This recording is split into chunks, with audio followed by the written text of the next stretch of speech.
தை மாதத்தில் விஷாக நட்சத்திரத்தில் அவதரித்தருளிய குருகைக்காவலப்பனுடைய திருநக்ஷத்திரத்தனியன் மிருகே விஷாக சம்பூதம் நாதமௌனிபதாஸ்ரிதம் ஞானயோகாதி சம்பன்னம் குருகாத்யக்ஷமாஸ்ரயே.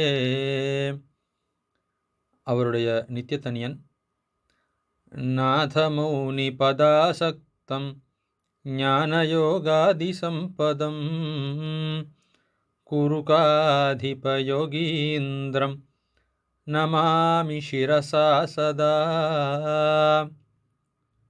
அவருடைய வாழித் திருநாமம் மகரமதில் விஷாகன்னாள் வந்துதித்தான் வாழியே மாறந்தாள் நாதமுனி மலரடியோன் வாழியே நிகரில் நல் ஞானயோகம் நண்டு செய்வோன் வாழியே நிர்ணயமாய் ஐந்து பொருள் நிலையறிவோன் வாழியே அகமறுக்கும் இராவர் பதம் ஆசையுள்ளோன் வாழியே ஆழ்வார்கள் மறையதனை ஐந்துரைப்போன் வாழியே செகதலத்தில் குரூரில் செனித்தவள்ளல் வாழியே செய்ய குருகைக்காவலப்பன் திருவடிகள் வாழியே.